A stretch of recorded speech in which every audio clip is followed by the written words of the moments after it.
The security officer's words hit me like a punch to the gut. Ma'am, your husband and son just tried to smuggle illegal substances using your luggage. My new husband, Richard, didn't even flinch when they called my name over the airport speaker. But my son Jake's eyes met his for just a split second, and that look told me everything I needed to know, standing alone in that sterile security office, watching footage of them carefully placing wrapped packages in my suitcase. While I was in the hotel shower, I realized my perfect honeymoon had been nothing but a perfect setup. Where are you watching from today? Drop your location in the comments below and hit that like and subscribe button. Let me take you back to how I ended up in the worst nightmare of my 52-year-old life. 3 months earlier, Richard Calloway had swept into my world like something straight out of a romance novel. Tall, silver-haired, charming as the devil himself. He'd approached me in my neighborhood coffee shop with the kind of confidence that usually made me suspicious. Excuse me, but I couldn't help noticing you're reading Agatha Christie, a woman of excellent taste. I'd looked up from my book to find the most attractive man I'd seen in years smiling down at me. I should have trusted my instincts. I should have wondered why a successful contractor in his 50s was suddenly interested in a widowed school librarian. But after 8 years of lonely evenings and empty dinners for one, his attention felt like sunshine after a long winter. I'm Richard, he'd said, extending a perfectly manicured hand. Mind if I join you? Within 2 weeks, he was bringing me flowers. Within a month, he was cooking dinner in my kitchen while my son Jake watched from the corner, arms crossed, scowling like a teenager instead of the 28-year-old man he was. Mom, don't you think this is moving too fast? Jake had asked one evening after Richard left. You barely know this guy. I'd smiled, still giddy from Richard's attention and floating on the intoxicating feeling of being desired again. Honey, when you've been alone as long as I have, you don't waste time when something good comes along. Jake's expression had darkened. Something good? Or someone too good to be true? I dismissed his concerns as overprotectiveness. Jake had been living with me since his divorce 2 years ago, helping with the mortgage, being the good son I thought I'd raised. But now, staring at that security footage, I realized there had been signs. Late-night phone calls he'd take outside. Richard showing up at the house when Jake wasn't there, asking casual questions about my routine, my finances, my insurance policies. The way they both seemed so interested in the details of our Cancun honeymoon, especially which hotel we'd stay at and what our luggage looked like. Mrs. Morrison. Or is it Mrs. Calloway now? Officer Martinez asked, pulling me back into the present nightmare. We need to understand how much you knew about this operation. The way she said operation made my blood turn to ice. This wasn't some stupid mistake or moment of poor judgment. This was planned, orchestrated, and I was the unwitting star of the show. I had no idea. I told Officer Martinez, my voice barely steady. But you need to understand something about my son and my husband. She raised an eyebrow, pen hovering over her notepad. They've been planning this from the beginning, haven't they? The words tasted bitter as I spoke them, but saying them out loud made everything crystallize with horrifying clarity. Officer Martinez nodded slowly. We've been tracking Richard Calloway for 6 months. This is his 4th marriage in 5 years. Same pattern every time. Whirlwind romance, quick wedding, honeymoon to a drug trafficking hotspot. Then the wife becomes the unwitting mule. My knees buckled. She guided me to a chair. Mrs. Morrison, you're not in trouble. You're a victim. But we need your help to understand how your son fits into this. My son. My baby boy who used to crawl into my bed during thunderstorms. The child I'd sacrificed everything for after his father left when Jake was 12. I'd worked double shifts at the library, cleaned houses on weekends, gave up dating, dreams. Everything to make sure Jake had stability, love, a future. How long? I whispered. How long has Jake been working with Richard? Based on our surveillance, she said gently. We believe they'd known each other for at least 6 months before Richard approached you. 6 months. My perfect love story had been a business transaction. We have footage of them meeting at a bar downtown, she continued. Planning the approach. Your son provided detailed information about your routines, your vulnerabilities, your finances. I thought about all those evenings Jake had seemed so supportive of my relationship with Richard.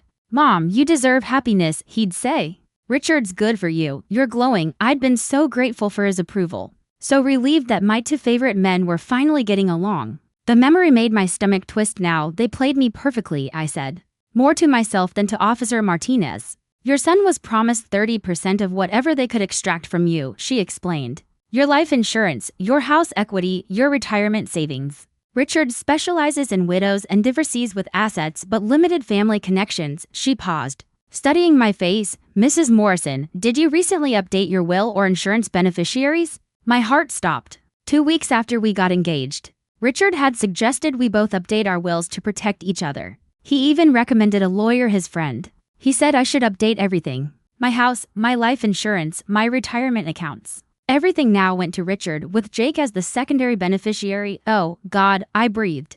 If this smuggling thing had worked, if you'd been arrested, you'd be in federal prison. For 20 to life. Your assets would be tied up in legal proceedings for years, eventually reverting to your beneficiaries once you were declared legally unable to manage them. Her voice was gentle but firm. Mrs. Morrison, they weren't just using you to smuggle drugs. They were setting you up to lose everything, including your freedom. I sat in that sterile chair, fluorescent lights humming overhead, and felt my entire identity crumble. I wasn't a beloved new wife or a treasured mother. I was a mark, a target. A middle-aged woman whose loneliness and trust had made her the perfect victim. But as the shock began to fade, something else started building in my chest, something sharp and hot and unmistakably like rage. I need to see them, I told Officer Martinez. She looked surprised. Mrs. Morrison, I don't think that's advisable. They're being processed and emotions are running high, but I wasn't asking anymore. I need to see their faces when they realize their plan failed. The steel in my own voice surprised me. 20 minutes later, I stood behind a two-way mirror watching Richard pace frantically in an interrogation room, while Jake sat slumped in a chair, head in his hands. Richard was still handsome, still charming, but now I could finally see what I had missed before. The calculating coldness behind his practiced smile. The way his eyes constantly assessed and measured. Where's Linda? He demanded through the intercom. That was my real name, though everyone called me Lindy. Hearing him say it with such casual ownership made my skin crawl. She doesn't know anything. She's completely innocent. This is all a misunderstanding. Even now, caught red-handed, he was spinning the narrative, trying to paint himself as my protector. Jake finally looked up, his face streaked with tears. She's going to hate me forever, he said to Richard. I told you this was too risky. I told you she wasn't as naive as your other wives. Other wives, the phrase hit me like ice water. How many women had they done this to? How many middle-aged hearts had Richard broken while emptying bank accounts and destroying lives? Your son seems to have some regrets, Officer Martinez observed quietly. I watched Jake wipe his nose with his sleeve, looking every bit like the scared little boy I used to comfort through scraped knees and bad dreams. But not enough to stop him from betraying me, I said. Officer Martinez, what happens next? She turned to face me fully. For them? Federal drug trafficking charges, conspiracy, fraud. They're looking at serious prison time. For you. She paused. That depends on what you want to do. I raised an eyebrow. We've been trying to catch Richard's operation for 2 years. With your testimony and cooperation, we can not only put him away but potentially identify other victims, maybe prevent future ones. I thought about all the women like me, lonely widows or divorcees who fell for Richard's practiced charm, sons who sold out their own mothers for 30 pieces of silver. What do I need to do? The question surprised even me. I'd never been a vengeful person, never someone who fought back.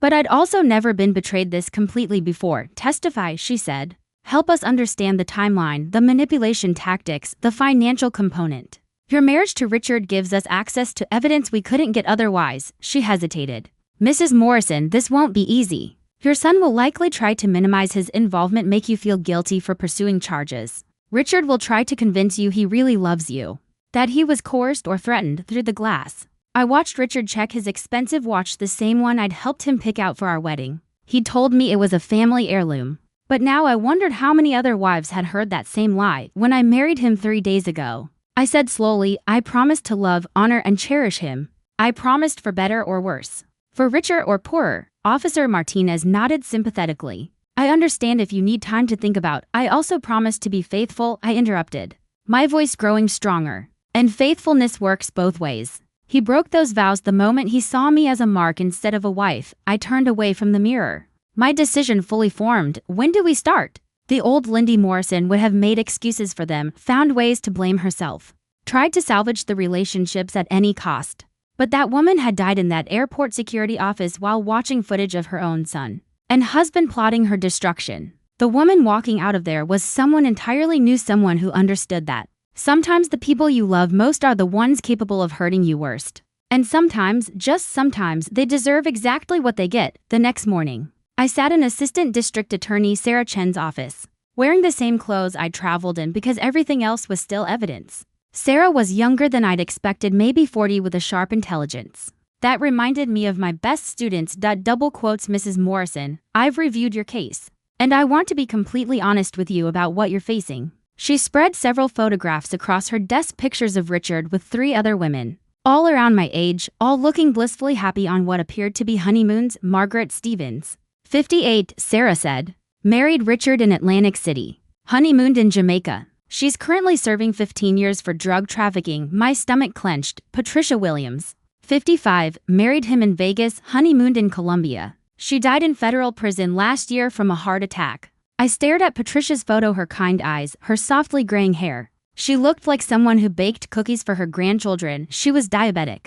Sarah continued quietly. Prison medical care wasn't adequate. Her family is suing, but that won't bring her back. The weight of what I'd escaped hit me like a freight train. That could have been my obituary. That could have been Jake reading about his mother's death in a federal prison. The third woman, Carol Thompson, 62, was luckier, Sarah said. She grew suspicious during the honeymoon and refused to pack anything she hadn't personally inspected. When customs found drugs in Richard's luggage instead of hers, she testified against him. But by then, he'd already emptied her retirement accounts and taken out loans against her house. She lost everything, ended up homeless for 6 months before her sister took her in. Sarah leaned back in her chair. Your case is different because of your son's involvement. Jake has information about Richard's network that could help us catch the bigger players. But he's also facing serious charges himself. The question is, are you prepared for the possibility that your son might go to prison for a very long time? I thought about Jake's face the night before, how young and scared he'd looked. Then I thought about Patricia Williams dying alone in a prison cell because her diabetes wasn't properly managed. Sarah, can I ask you something? She nodded. Do you have children? Her expression softened. A daughter. She's 7. If she were 28, I asked, and had betrayed you the way Jake betrayed me, what would you do? Sarah was quiet for a long moment, taking the question seriously. I'd want to know why. I'd want to understand how it got to that point. And then I'd have to decide whether justice was more important than family. She paused. But Mrs. Morrison, that's a choice only you can make. I stood up and walked to the window overlooking the courthouse. Somewhere in the building, Jake was probably meeting with a public defender, being advised to minimize his role, to blame Richard for everything. Part of me hoped he would. Part of me still wanted to protect the little boy who used to bring me dandelions and tell me I was the best mom in the world. But another part growing stronger since yesterday remembered that the little boy had grown into a man who helped orchestrate my destruction for money. Sarah, I need to know something. I turned to face her. When Richard approached me in that coffee shop, acting like it was chance, acting like he was smitten, Jake set that up, didn't he? Sarah opened a file. According to our surveillance, Jake had been feeding Richard information about your routines for weeks. What time you went to the coffee shop, what you ordered, what books you read. Richard practiced that approach multiple times. The casual cruelty of it took my breath away. My own son had studied me like a lab rat, cataloging my habits and weaknesses for a predator. I want to see him, I said suddenly. I want to hear him explain it to my face. Sarah looked concerned. Mrs. Morrison, his lawyer will advise him not to speak with you. And honestly, it might not give you the closure you're hoping for. She was probably right. But I needed to look into my son's eyes one more time. I needed to know if there was anything left of the boy I'd raised, or if that boy had been completely consumed by greed and selfishness. Set up the meeting, I said firmly. If he won't talk to me, fine. But I'm going to give him the chance to tell me the truth. After 28 years of being his mother, I think I've earned that much. The jailhouse visiting room smelled like industrial disinfectant and despair. I sat across from Jake, separated by thick plexiglass, speaking through a crackling phone that made his voice sound hollow and distant. He wouldn't meet my eyes. Mom, I'm so sorry. I never wanted it to go this far. How far did you want it to go, Jake? My voice was calmer than I felt. Did you think I'd just disappear quietly when you and Richard were done with me? He finally looked up, and I saw something I'd never seen in my son's face before: genuine fear. Not fear of consequences, but fear of who he'd become. It started as just information, he said, the words tumbling out. Richard approached me at Murphy's bar, said he was interested in you romantically. Wanted to know what you liked. How to make you happy. It seemed sweet. I held up my hand. When did it stop being sweet, Jake? His shoulders sagged when he offered me money. Real money. $15,000 just for details about your finances, your routine, your vulnerabilities. $15,000. That was the price of my son's loyalty. And when he offered more money to help with the smuggling operation, Jake's face crumpled. $50,000, Mom. He promised me $50,000 if I helped set it up properly. Do you know what that kind of money would mean for me? I thought about the college tuition I'd sacrificed my retirement savings for, the car payments I'd covered when he was unemployed, the down payment on his first apartment that came from my emergency fund. I know exactly what $50,000 means. Jake, I've given you more than that over the years. And I never asked you to betray me for it. You don't understand, he said, frustration leaking into his voice. You have the house, your pension, your savings. You're set for life. I'm 28, divorced, living in your basement, working construction jobs that barely pay minimum wage. I needed something, Mom. I needed a chance. So you decided to destroy mine? The words came out sharper than I intended, but I didn't regret them, Jake. Do you know what would have happened if their plan had worked? Do you know about Richard's other wives? His face went pale. What other wives? I told him about Margaret, Patricia, and Carol, watching the realization spread across his face, as he understood that his get-rich-quick scheme could have resulted in his mother's death or imprisonment. Patricia Williams died in prison. Jake, she had diabetes and the prison medical system failed her. Is that what you wanted for me? $50,000 in exchange for your mother's life? He was crying now, ugly, choking sobs that shook his whole body. I didn't know. I swear I didn't know about the other women. Richard told me you'd just get probation, maybe community service. He said wealthy women never do real time for first offenses. The casual manipulation in Richard's strategy didn't surprise me, but it added a fresh layer of revulsion. Jake, listen to me, I said, my voice steady despite the tears streaming down my own cheeks. I love you. I will always love you because you're my son. But love doesn't mean trust. And it doesn't mean consequences don't matter. He looked up sharply. You're going to testify against me. I'm going to tell the truth about Richard, about his operation, about how you helped him target me. I paused, choosing my words carefully. What you do with the opportunity to cooperate with the prosecution is up to you. But Jake, our relationship as it was, that's over. The mother who would have sacrificed everything to protect you, she died yesterday. When I watched that security footage, he slammed his hand against the plexiglass. So that's it?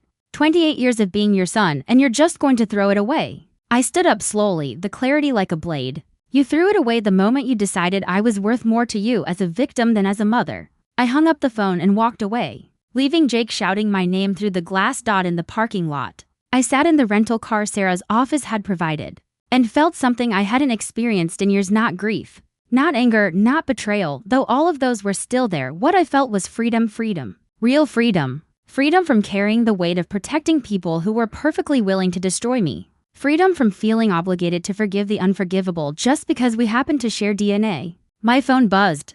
A text from Richard somehow smuggled out through another inmate. Lindy, please come see me. I can explain everything. What we have is real. I deleted the message without giving it a second thought. Then I started the car and drove toward whatever came next, leaving the wreckage of my old life exactly where it belonged behind me. Tomorrow I would begin building something new. Tonight, I was going to appreciate being alive, free, and finally awake to what I was worth. And for the first time in years, I was actually looking forward to figuring out who I could become once I stopped trying to drag people to shore who were determined to drown me. 3 weeks into the investigation, Sarah Chen called with news that made my blood run cold. We found Richard's real operation base. She said, Mrs. Morrison, this is bigger than we thought. I sat in my temporary apartment, a furnished studio ranged through the victim services program, staring at the crime scene photos she'd brought. The warehouse in Newark held detailed files on more than 50 women, not just wives' targets. Their ages, finances, psychological profiles, notes about their dead husbands, and emotional vulnerabilities. My file was 3 inches thick. Look at this, Sarah said, pointing at a handwritten note. Lindy Morrison, desperate for validation after 8 years alone, responds to intellectual flattery and traditional romance gestures. Son Jake, financially struggling and emotionally dependent. Perfect leverage. Perfect leverage. That's what my relationship with my son had been reduced to, a vulnerability to exploit. And strangely, seeing it laid out that coldly helped. It wasn't my fault for loving my child. It was their calculation that weaponized that love against me. Sarah, what's this column? Timeline to extraction? I asked, pointing to a chart with my name at the top. Richard's operational plan for your relationship, she said. See here, months 1 through 6, establish trust and emotional dependency. Months 7 through 12, legal entanglements and financial access. Month 13. She stopped. Month 13 was when I was supposed to die, either in federal prison or from a conveniently timed medical emergency while incarcerated. I stared at the timeline like I was reading my own obituary. He really thought of everything, didn't he? But something didn't fit. Sarah, this says the smuggling operation was Plan B. What was Plan A? Sarah's expression darkened. Life insurance fraud, she said quietly. He was going to arrange an accident during your honeymoon, make it look like you drowned snorkeling. Or had a fatal allergic reaction. Much cleaner than the drug conviction route. But the timing got rushed when he learned about your upcoming medical checkup. My medical checkup?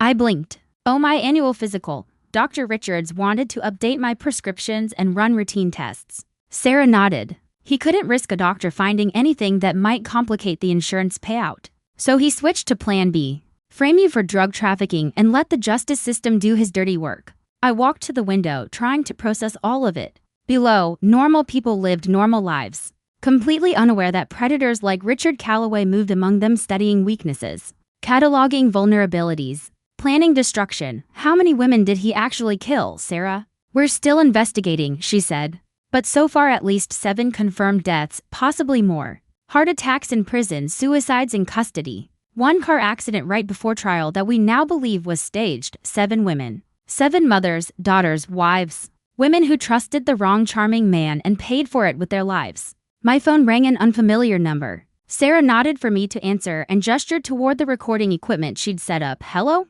The voice was older, shaky. Is this Linda Morrison? The woman married to Richard Calloway? Yes, who is this? A deep breath. Then words that made me sink into my chair. My name is Helen Rogers. Richard was married to my sister Margaret, the one serving time for drug trafficking. Margaret Stevens, the woman from the photos. Helen. I'm so sorry about your sister, Mrs. Morrison, she interrupted, voice breaking. Margaret is innocent. We all knew it, but nobody would listen. When I saw your story on the news, when I heard about his pattern. She swallowed hard. I need to know if you'll help me. If there's any way to save my sister before it's too late. I looked at Sarah, who was already pulling up files. This wasn't just about justice for me anymore. This was about the women still suffering. Because of Richard's crime, still paying for his manipulations. Helen, I said softly. Tell me everything. And yes, I'll help however I can. By the time she finished talking, I understood that my choice to testify wasn't just about punishing Richard or Jake. It was about saving lives. Margaret Stevens had already attempted suicide twice in prison.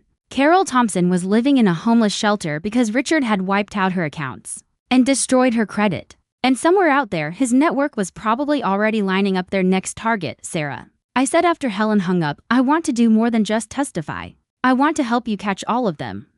10 months later, I stood in a federal courtroom wearing my best Navy suit, the one I bought for job interviews after my divorce but never actually needed as a librarian. Today I was testifying against the man I had once promised to love, honor, and cherish until death did us part. The irony wasn't lost on me that death had almost done exactly that, just not in the way either of us had imagined. Richard looked different in his orange jumpsuit, smaller, diminished, without the expensive suits and polished charm. He was just another middle-aged criminal trying to convince a jury that everyone else was lying. His lawyer, a sharp-featured woman named Patricia Graves, tried every angle to discredit me during cross-examination. Double quotes, Mrs. Morrison. Isn't it true that you initiated the relationship with my client? She asked, pacing in front of the jury box like a predator. That you pursued him aggressively because you were desperate for companionship. After 8 years alone?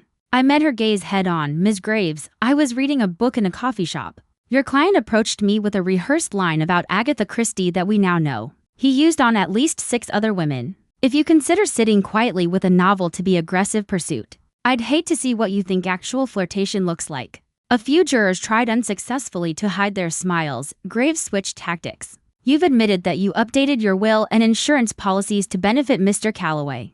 Doesn't that suggest you were fully invested in the relationship, not a victim of manipulation? Ms. Graves, I said evenly. When someone you trust convinces you to make them your beneficiary, and then tries to arrange your death or imprisonment, that's not investment. That's being set up. I let that sink in. Though I suppose from your client's perspective, the distinction doesn't matter much. The prosecution's case was overwhelming: financial records, surveillance footage, testimony from Richard's previous victims, the detailed files found in his warehouse. But the most devastating evidence came from an unexpected source: Jake's full cooperation. My son agreed to testify against Richard in exchange for a reduced sentence, and his inside knowledge of the operation was damning. Watching him take the stand was one of the hardest moments of my life. He looked thin and pale, swallowed by an ill-fitting suit that made him seem younger than his 28 years. When the prosecutor asked him to explain his role, his voice was barely more than a whisper. Richard recruited me 6 months before he approached my mother, Jake said. He paid me to provide information about her habits, her finances, her emotional vulnerabilities. And did you know what Mr. Calloway intended to do with this information? The prosecutor asked. Jake looked at me for the first time since his arrest. At first, I thought it was just romance stuff. But when he started asking about her life insurance policies and health conditions, he swallowed hard. I knew something was wrong, but by then he was paying me too much to walk away. The prosecutor pressed on. Mr. Morrison, did there come a time when you learned that Mr. Calloway intended to harm your mother? Jake's composure shattered. He told me she would just do a little jail time, he said, voice cracking. He said wealthy women with good lawyers never serve real sentences for first drug offenses. I didn't know about the other wives who died. I swear I didn't know. Richard's lawyer tried to spin Jake as the mastermind, suggesting he manipulated Richard into targeting me, but Jake's remorse, his cooperation, and the mountain of evidence proving Richard's pattern made that impossible to sell. The jury saw Jake for what he was, a weak man who made terrible choices, not the architect of a murder for-profit scheme. During a recess, Jake approached me in the hallway. His public defender almost certainly told him not to, but he came anyway. Mom, he said quietly, I know you'll probably never forgive me, but I need you to know that seeing those files, learning about what he did to those other women, I realize now that I helped plan your murder. I studied his face, searching for traces of the little boy I raised. What I saw instead was a man who finally understood the weight of what he'd done. Jake, I said, forgiveness isn't something I can give you. It's something you'll have to earn by living differently from now on. I paused, choosing my words carefully. But I am glad you chose to tell the truth even if it came too late to prevent the damage. He nodded, tears filling his eyes. I'm going to get help, Mom, therapy. Maybe join one of those programs for people who've hurt their families. I know I can't undo what I did, but I want to understand why I did it. For the first time since his arrest, I felt a small flicker of hope, maybe somewhere buried under all the selfishness and fear. The son I raised was still in there. I hope you do, Jake, and I hope you find a way to live with yourself that doesn't involve hurting other people. It wasn't forgiveness and it wasn't condemnation. It was honesty, something that had been missing between us for far too long. The jury deliberated for less than 4 hours. When they returned, the forewoman, a middle-aged black woman who reminded me of my best friend from college, stood with a solemnity that told me everything. We find the defendant, Richard James Calloway, guilty on all counts, guilty of conspiracy to commit murder, guilty of fraud, guilty of drug trafficking, guilty of racketeering. The charges kept coming, each guilty verdict landing on Richard like a physical blow. I watched his face shift from denial to anger, and finally into a hollow resignation as he realized his charm had finally failed him. Judge Patricia Wong, a stern woman in her 60s with steel gray hair and piercing brown eyes, set sentencing for the following month.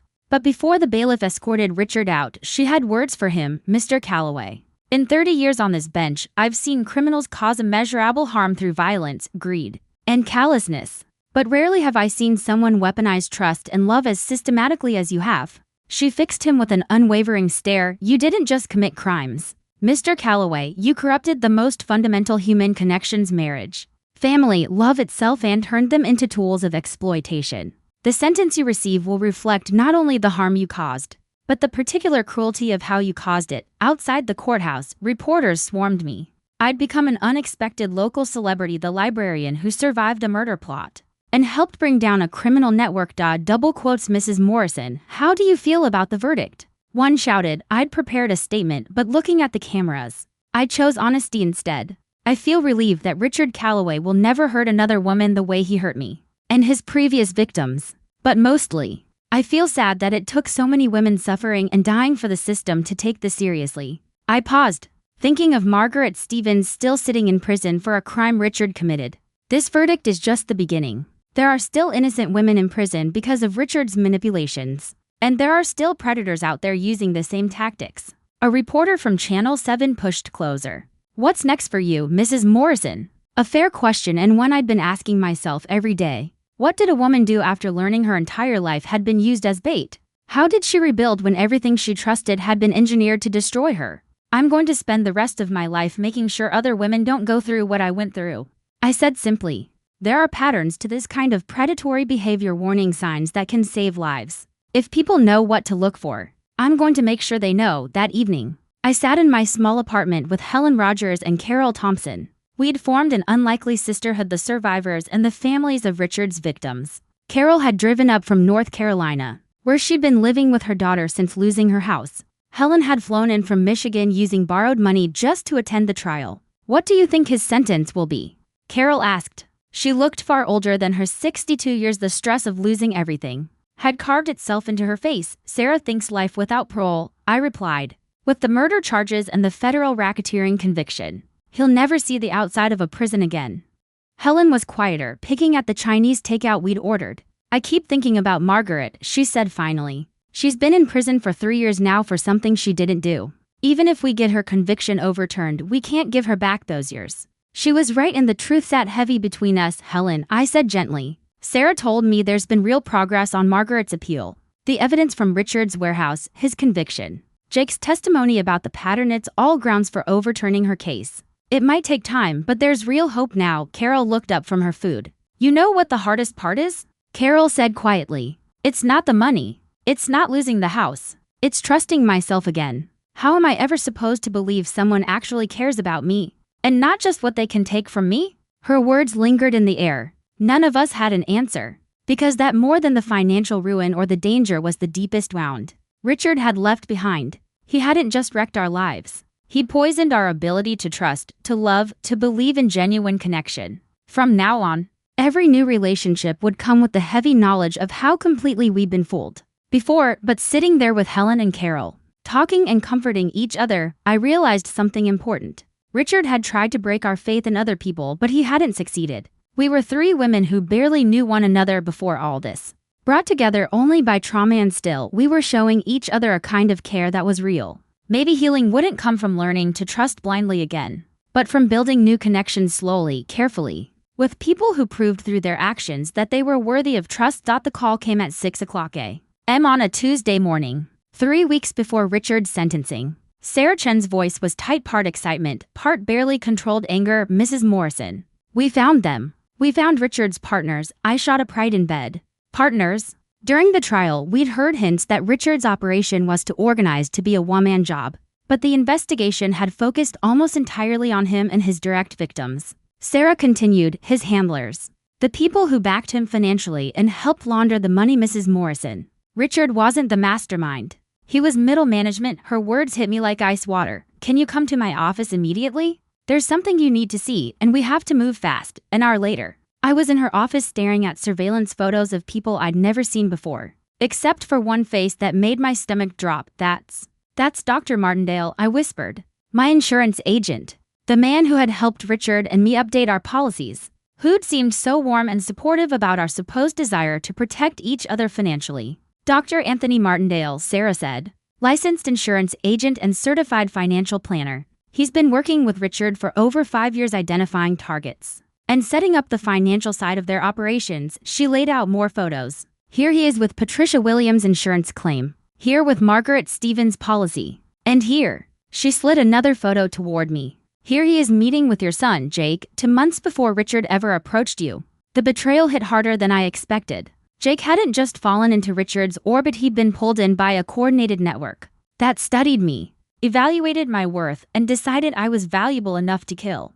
"How many people were involved in targeting me?" I managed to ask. "At least 8 that we can identify so far," Sarah said. "Financial planners, lawyers, private investigators who researched your background, even a retired police officer who advised them on making murders look accidental." She turned her monitor toward me and showed me an organizational chart.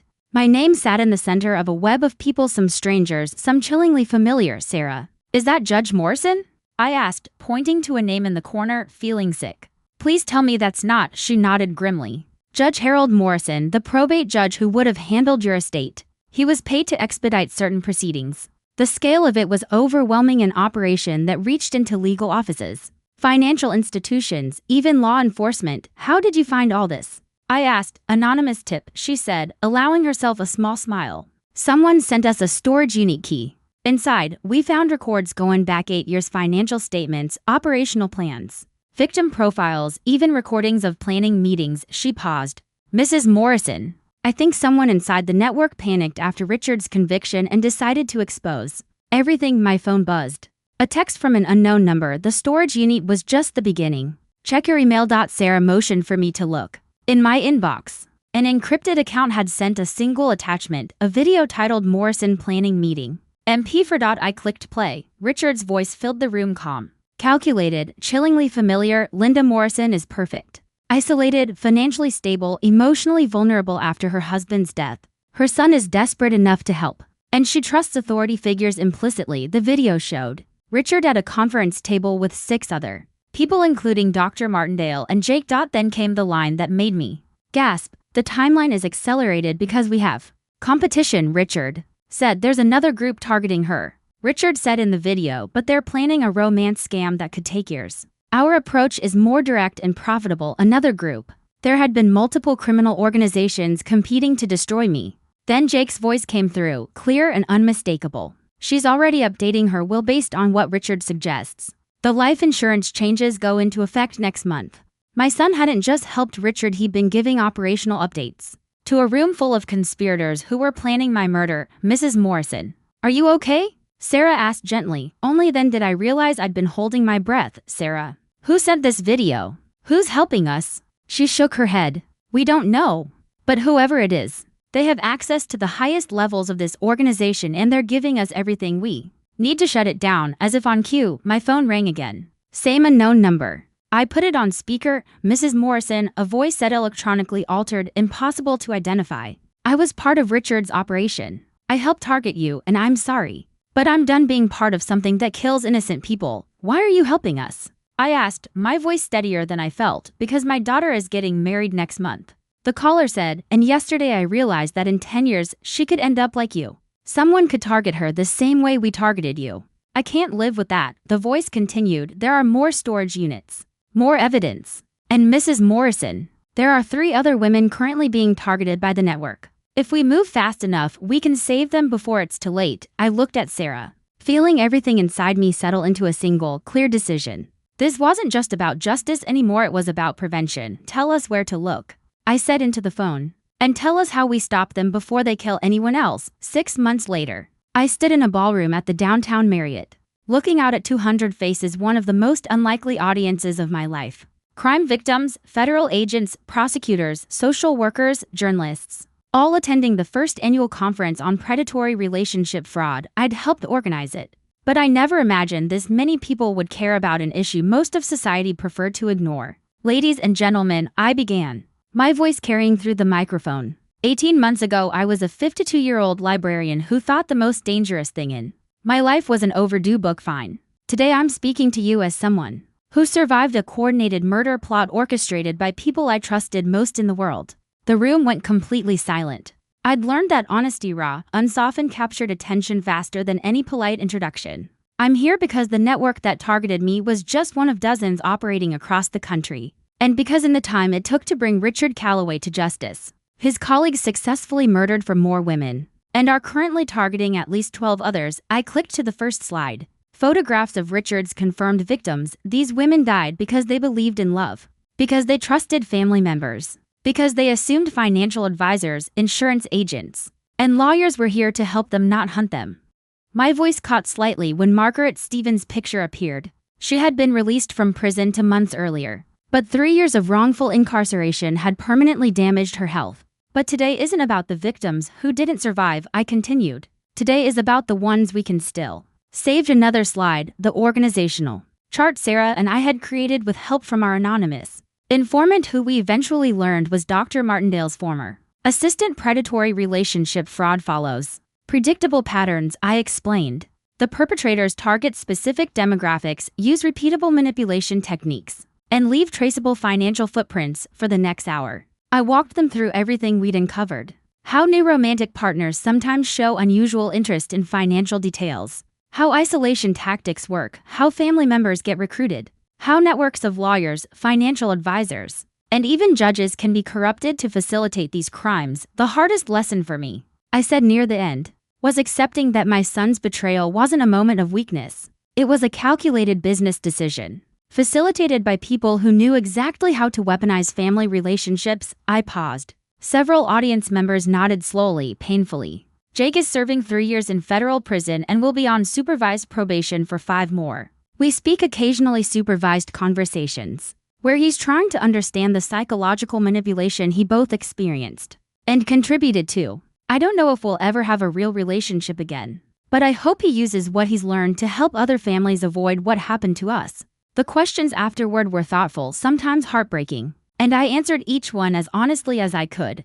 A woman from Ohio told me her mother had died under accidental circumstances that matched Richard's pattern exactly. A federal agent described similar networks operating in Florida and Texas. The prosecutor asked how to help victims testify after being traumatized by people they had loved and trusted. But the most important conversation happened during the break, when a young woman approached me with tears in her eyes. "Mrs. Morrison, I think my grandmother is being targeted. She's 78, widowed last year, and recently started dating a man she met at church. He's already asking about her will and life insurance."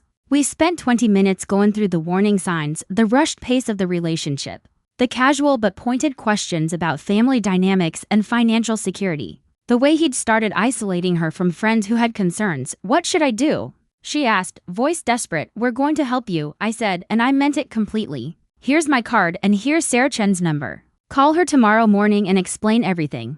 We have protocols now for situations exactly like this."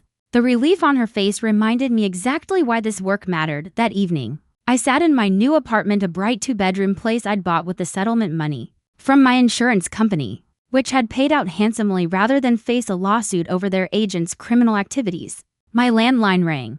I recognized the number immediately. "Mrs. Morrison, it's Carol." Carol Thompson had become one of my closest friends, bonded not by shared hobbies, but by shared survival. "I wanted to let you know I got the job." Carol had been hired as a victim advocate by the North Carolina Attorney General's office, specializing in financial crimes against older adults. Helen Rogers had started a nonprofit in Michigan supporting families of incarceration victims. Even Margaret Stevens, despite her health issues, was working with a legal aid organization helping other wrongfully convicted women. "That's wonderful. Carol, you'll be brilliant at it," and she would. No one understood the psychological aftermath of predatory fraud better than someone who'd lived through it. "How does it feel to be starting over at 63? I asked. She laughed, a sound that had taken months to return. "Terrifying and liberating at the same time. I never thought I'd say this, but losing everything might have been the best thing that ever happened to me. I know who I am now in a way I never did before." I knew exactly what she meant.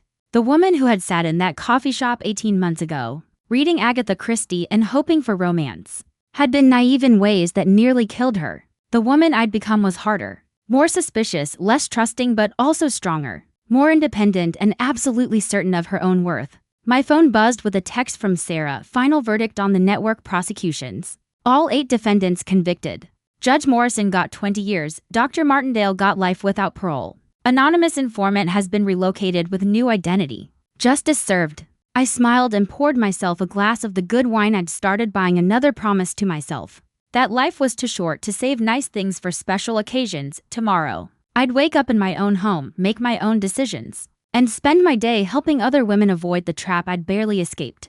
Richard Calloway was serving for consecutive life sentences and would die in prison. Jake was learning to live with the consequences of his choices. And somewhere out there, the next woman these predators tried to target would have resources and information that hadn't existed when they came for me. I raised my glass in a silent toast to the women who hadn't made it, to the ones still fighting, and to the stubborn refusal to let evil win without a fight. Then I opened my laptop and started writing my next presentation, because there was still work to do and I was just getting started.